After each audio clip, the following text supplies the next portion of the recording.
Okay, let's dive right into this explainer. Look, if you own a pool, you already know that keeping it clean can feel like a relentless uphill battle. And yeah, technology has given us some incredible tools, but sometimes you just gotta roll up your sleeves and grab the ultimate weapon, the manual pool vacuum.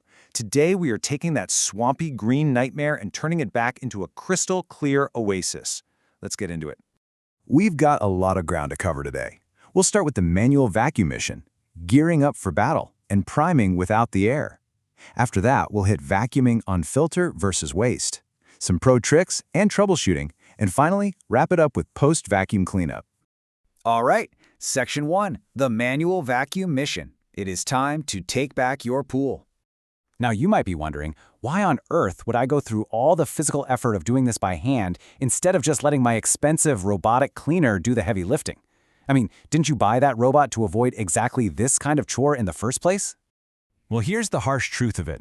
Automatic cleaners simply can't handle a crisis. If you've got heavy, settled green algae, your expensive robot is just going to push it around, clog up, or worse, playfully blow it right back into the water. Plus, let's be real, they break down.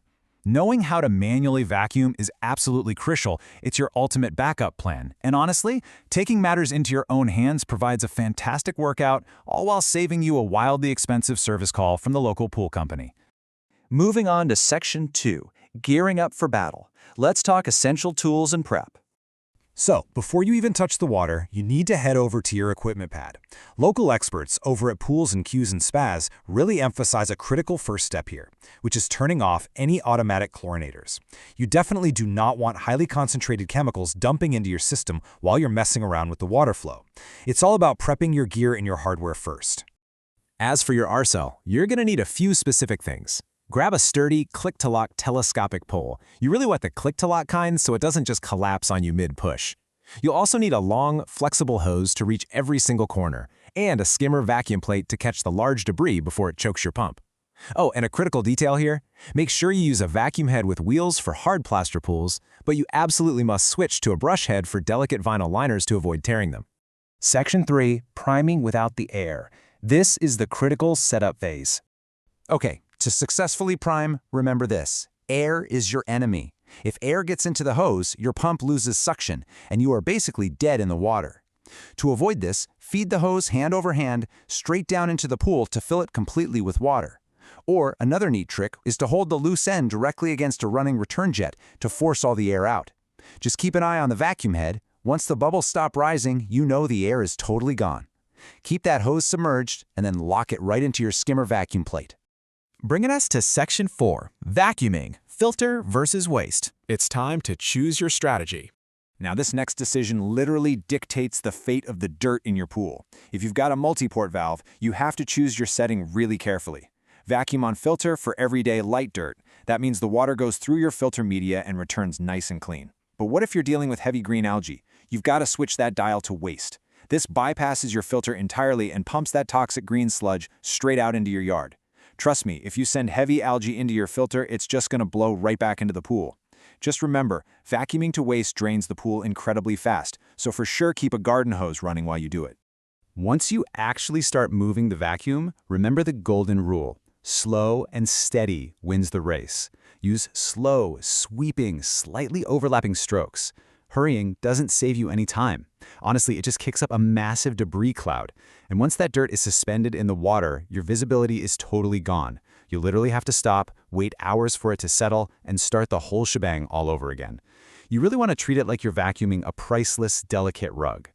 All right, Section 5, pro tricks and troubleshooting. Let's unlock some secrets from the pool guys. I absolutely love this insider hack from the pool professor. So wind and surface ripples can make it nearly impossible to see the bottom of the pool, right? Well, the fix is super simple. Add just a tiny squirt of diluted tile soap right across the surface. It immediately breaks the surface tension. The water goes as flat as glass, giving you this HD clarity of the pool floor so you literally never miss a single spot of algae. It is a total game changer. But hey, what happens if you make a mistake during priming? You know, you're vacuuming along, and suddenly you hear your pump start to violently gurgle. Oh no, you just sucked a huge gulp of air into your system. First rule here, don't panic, but you do need to act quickly. Immediately turn off the power to the pump so you don't burn out the motor. Then, open the pump strainer lid, manually refill that basket housing with your garden hose, and close it back up tight. Make sure your valve is set to filter and turn the power back on. Now here's the real pro trick. Open your skimmer valves very, very slowly, just one at a time. This gives the pump enough time to suck the trapped air right out of the pipes without losing prime all over again. So how do you actually know you're back in business? Just check your filter pressure gauge. When it sits happily between 10 and 25 psi, normal water pressure is fully restored. Take a deep breath and get right back to vacuuming. Finally, Section 6, Post-Vacuum Cleanup. It's time for restoring the balance. Because, as you know, vacuuming is only half the job. Crucially, always turn off your pump before pulling the vacuum plate and hose out of the skimmer. Yanking it out under high suction risks damaging the skimmer, injuring your hand, and sucking a massive air pocket into dry lines.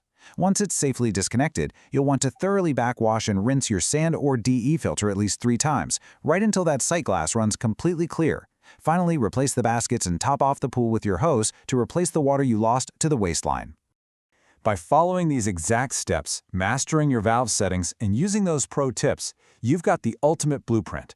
The next time you wake up to a green, swampy mess, you're not going to need a service tech. You can completely rescue your own backyard oasis.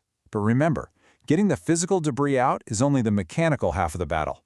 Now that the water is physically clear of algae, do you know exactly which chemical shocks are required to keep it from coming right back tomorrow?